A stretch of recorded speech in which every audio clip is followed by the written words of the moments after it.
Attention, everybody. The views and opinions expressed on the show are not necessarily those of Axe Ministry, Axe Media Group, and or their affiliate and supported ministries and or nonprofits. So here he is. He's back in the new location. It's Crime Time with Dr. Steve Albrecht.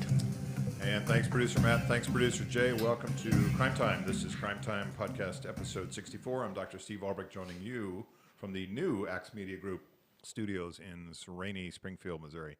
So welcome, everybody. I want to talk about a couple things today. One is my new book, which will be out next spring in paperback. It is called Stay Safe at Work, Your Ultimate Guide to Workplace Security. I'll also talk in this hour about how the book is out on Kindle and what some of the content is, and you can download it now on Amazon Kindle. So Stay Safe at Work.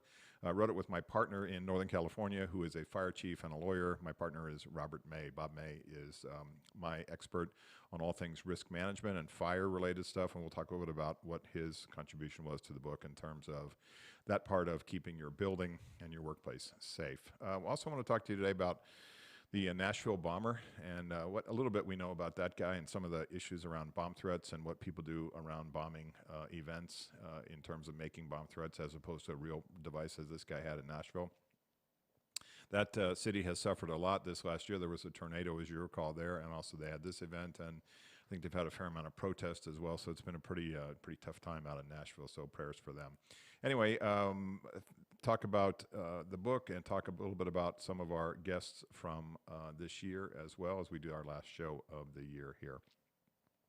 The Stay Safe at Work book, Your Ultimate Guide to Workplace Security, covers a wide variety of safety and security topics that employees and employers need to think about as they return back to their offices. So I had this book pretty much done in the spring, and we realized people are not back in their offices. Why come out with a paperback that no one's going to buy because they're not back at work yet? So we're going to keep the book in a Kindle version for now. I've got the paperback part all set up to go to the printer. It's just a question of when everybody's back in their office. So I don't want to put out a book about working in an office environment if people are not working in their office environment, if that makes sense. So it covers a lot of topics ranging from active shooters, workplace violence, telephone threats, bomb threats, car accidents. These things happen in parking lots in organizations. It can be quite disturbing, especially if it involves a coworker, somebody you care about. Medical emergencies, first aid events, car thefts, car burglaries, fires in the building, pretty rare but catastrophic certainly. Encounters with trespassers and homeless people, safety during the pandemic time as we have now, internal threats including industrial espionage, which is a concern if you think about what we have in trade secrets and financial data and prototypes, lab work. The more complicated and sophisticated the business is, software codes, things that are really important to the business need to be protected better.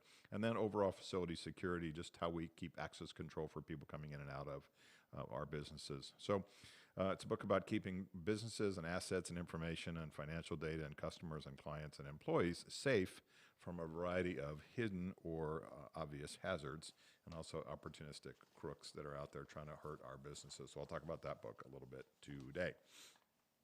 So thanks for listening to Crime Time, where we talk about crime and crooks and cops and personal security and little workplace security as well.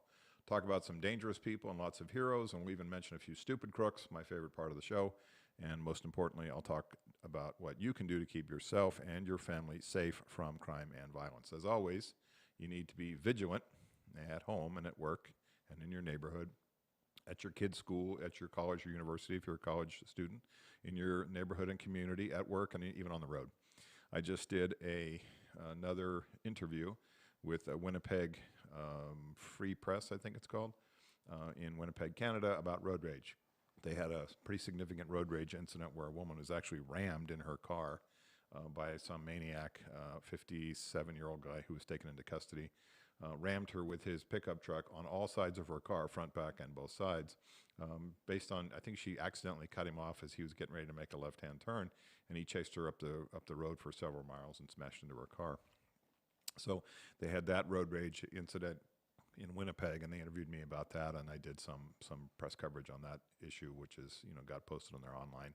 And also they had another incident in Winnipeg where somebody got into a road rage situation in a parking lot and somehow struck a light pole, which fell over into the parking lot, damaged a bunch of cars. So as the person was either being the aggressor or fleeing the aggressor, they hit a light pole, which caused a bunch of damage. So road rage, a topic I have talked about on this show in one of the early shows this year.